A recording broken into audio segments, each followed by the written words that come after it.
Hey everyone, I hope you guys are doing well. চলো আজকে তোমাদের সাথে তরকারির একটা ইজি পিজি রেসিপি শেয়ার করে ফেলি। এখানে তরকারিটা রান্নার জন্য প্রথমে আলু এবং টমেটো নিয়ে নিব। আজকের তরকারিটা রান্নার জন্য শুধুমাত্র আলু এবং টমেটোটাই সবজি হিসেবে ইউজ করা হবে। তারপর কেটে রাখা পেঁয়াজ এবং কাঁচামরিচ দিয়ে দেওয়া হবে। তোমাদের তরকারি অনুযায়ী যতটুকু প্রয়োজন ততটুকু পেঁয়াজ আর কাঁচামরিচ কেটে নিবা। এরপর এখানে জিঞ্জার গার্লিক পেস্ট দিয়ে দেওয়া হবে। তারপর এখানে তোমার সল্ট অ্যাড করা হবে। এরপর এখানে মার বানিয়ে রাখা একটা সিক্রেট মশলা ইউজ করা হবে। এরপরে এখানে গুঁড়ো মরিচ ইউজ করা হবে, সেটাও বেশি পরিমাণে দিবা না, তোমরা যারা ঝাল খেতে পছন্দ করো তারা পরিমাণ মতো বুঝে দিবা। এরপরে এখানে হলুদ গুঁড়া ইউজ করা হবে। দেন একসাথে এখানে কিন্তু তেল ইউজ করতে হবে, যেহেতু হাতে মাখিয়ে তরকারিটা রান্না করা হচ্ছে, সো এখানে তেলটা আগে ইউজ করে নেওয়াটা ভালো। এরপরে তরকারিটাকে সুন্দর মতো মাখিয়ে নিতে হবে যেন নরম হয়ে যায়। আমার মা তরকারিটা খুব সুন্দর মতো মাখিয়ে রান্না করলে আরও বেশি টেস্ট হয় আমার মনে হয়, যদিও আমার মার প্রত্যেকটা রান্নায় অনেক টেস্টি, এটা শুধু বলার জন্য বলা না, আসলেই অনেক টেস্ট হয়। তারপরে এখানে তোমার আমরা যে কোনো মাছ ইউজ করতে পারবো, সো আমার বাসায় যে মাছটা ছিল সেই মাছটা আমরা ইউজ করছি।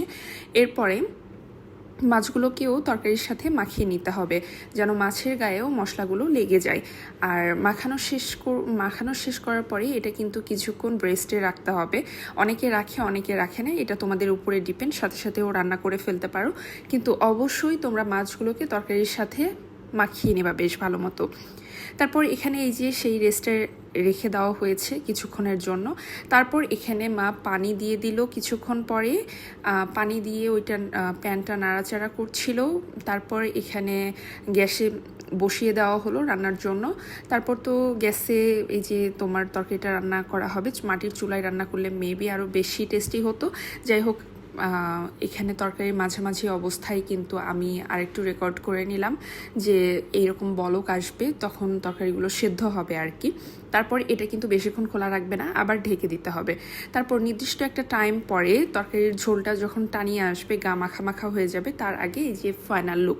সো তোমরা কিন্তু এভাবে বাসায় খুব ইজি পিজি ওয়েতে, যেদিন রান্না করতে ইচ্ছা করবে না সেদিন কিন্তু এভাবে খুব সিম্পলি রান্না করতে পারো, অ্যান্ড খুব টেস্টি হয়। তোমরা কিন্তু অবশ্যই ট্রাই করবে বাসায়। আমি আর সার্ভিং ডিশে সার্ভ করছি না, আজকে প্যান থেকেই আমি ফাইনাল লুকটা দিয়ে দিচ্ছি, সো এখান থেকেই তোমরা দেখে নাও।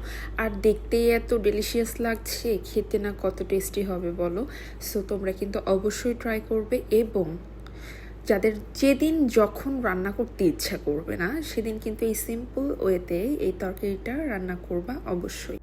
আমার তো মনে হয় যে যেদিন যখন থেকে আমার রান্না করার পার্মানেন্টলি দায়িত্বটা চলে আসবে আমার কাছে, তখন আমি খুব ইজি সিম্পল রেসিপিগুলো ট্রাই করব যেন সময় কম লাগে এরকম। এবং এটা দেখতেই এত ডেলিশিয়াস লাগছে না, খেতে কত ডেলিশিয়াস লাগবে আমি বারবার এটাই চিন্তা করছি। যাই হোক, আমি আজকে এখানেই রাখছি। Thanks for watching, take care, bye by.